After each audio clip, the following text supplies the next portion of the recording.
I know you feel like you want me, and I guess in a way you do.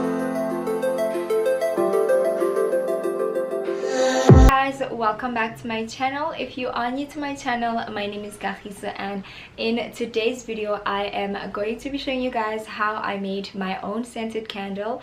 I did share this in a couple of my videos actually, that this was something I wanted to explore. I finally did, and you guys, I'm so happy with my candles.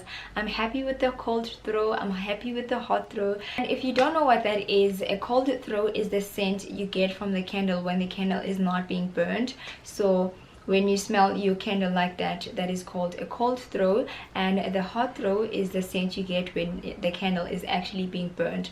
So for the longest time, you guys, I've been buying candles that had an amazing cold throw. Obviously it does depend where you buy these candles, but yeah, I've been buying candles that had an amazing cold throw, but when you burn them I would not be happy. So I decided to do a little bit of digging and also like some research into what actually goes into making the perfect scented candle. And I found, upon my research, I found the next couple of things to be the most important to consider when you want to make your own scented candles. And the very first one is the temperature. So the temperature when you mix your scent or your fragrance with the wax is really crucial, because if the temperature of the wax is still too high, it's really just going to degrade the scent. So you want to mix the two only at a certain temperature, and I believe it is from 41 to 44, am I lying, 51 to 54 degrees Celsius, and I'm just gonna emphasize on Celsius. So yeah, you need to be very careful when you mix the scent. And obviously to measure the temperature you are gonna have to use a normal digital thermometer. I got this one from China Mall. You can get this from Westpac, you can get this from, actually a lot of supermarkets should have, grocery shops, yeah, they should have a digital thermometer. So you only mix the two when the temperature is around 51 to 54 degrees Celsius, okay? And the next thing is the type of wax that you use. Very important. You get like your standard all the way to the higher range of waxes. I am going to be using paraffin wax. So you get paraffin wax, you get soy wax, you get beeswax, and you can also actually make candles from shea butter. But because we are trying to keep this as cost effective as possible, I'm going to be using paraffin wax, very cheap. I got mine, I'm going to be using these ones that I got from Pep Home. It's basically a set of 6, yeah, it's basically a set of 6 candles, and I'm just really going to chop them up and melt them yeah, in smaller pieces. Obviously you want to increase the surface area just so that they can melt as quick as possible. So yeah, that is the second thing. And the last thing is the type of scent that you use. You do get different types. You actually also do get scents that are dedicated for candle making. I don't really have a clue when it comes to that as to where you can get them and things like that, but I am going to be using my scented oil. And yeah, I'm going to be using this vanilla scented oil. I get this from Discam. It is 22 rands, and they also have them in different other scents. I absolutely love sandalwood and vanilla. So for the purpose of this video, I'm going to be using my vanilla. And also the type of scent that you use is also very important. As I've mentioned, there are scents that are actually dedicated for candle making. If you don't have access to those, you can use a scented oil, you can use an essential oil. The only difference will be the price factor. And yeah, obviously scented oils are manufactured in the lab, so they are quite cheap, they're very affordable, and also the scent they give off is stronger than essential oils, which are normally extracted from a natural plant. So obviously the whole chemistry that goes into extracting, I mean the process that goes into extracting the oil is quite an expensive one, and obviously as a result the essential oils will be more expensive. I actually realized this, I just never understood why. So in terms of how much, I actually have no idea.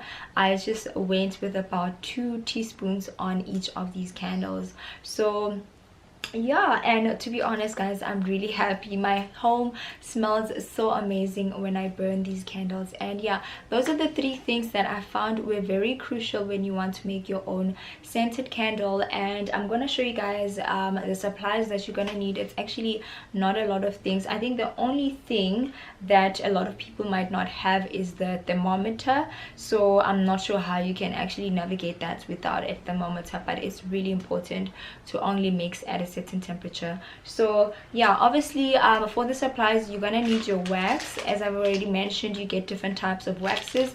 I'm gonna use this one from Pep Home. It's a pack of 6 and it was at 22 rands.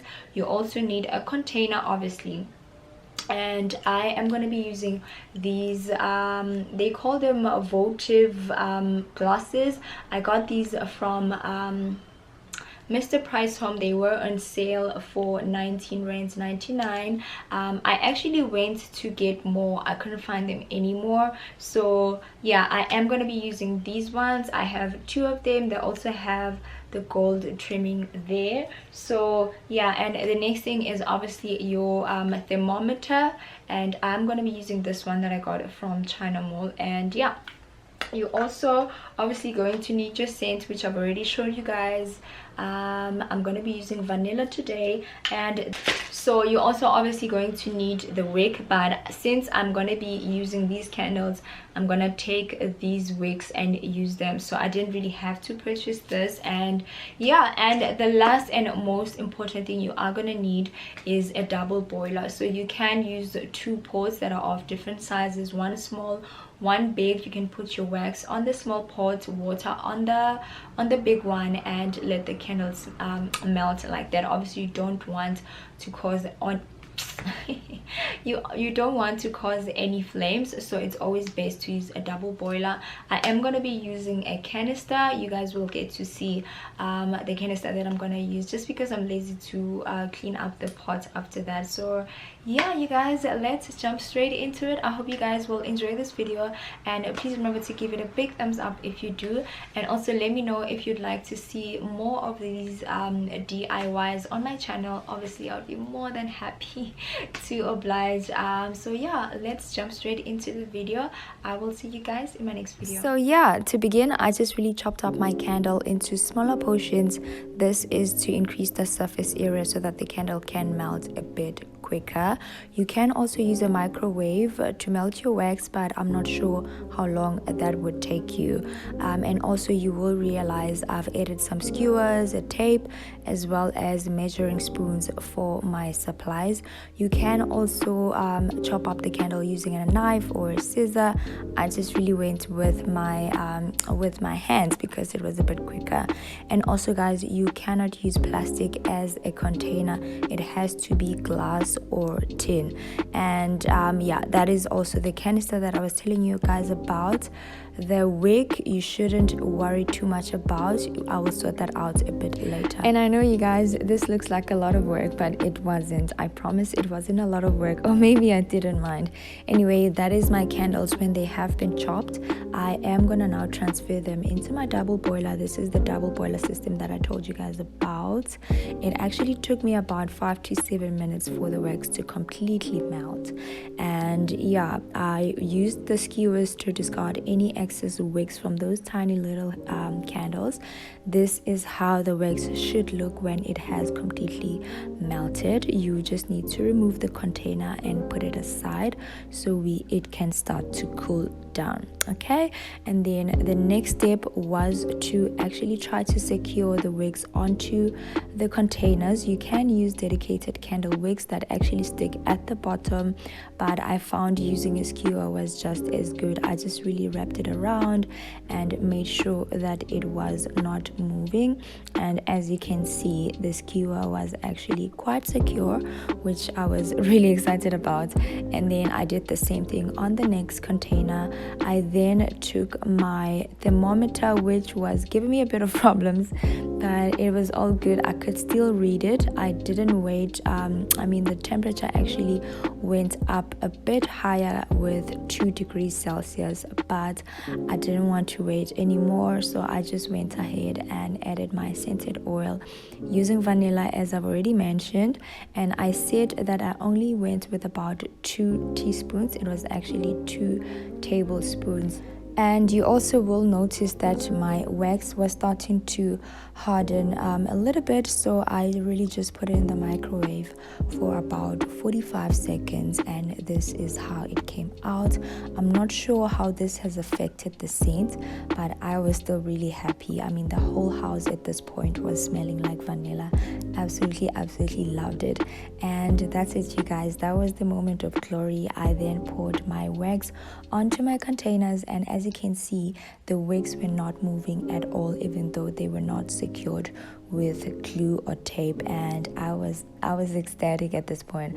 I really do also apologize about the background movement. That was my nanny, but it's all good, you guys. I was very happy with my candles. She was so excited for me also, and I just really put it aside for about 24 hours, and the next day I then cut the wig, and just like that, my DIY was complete. Thank you guys so much for watching. Please remember to like, subscribe, and share this video. I will see you guys in my next video. Bye.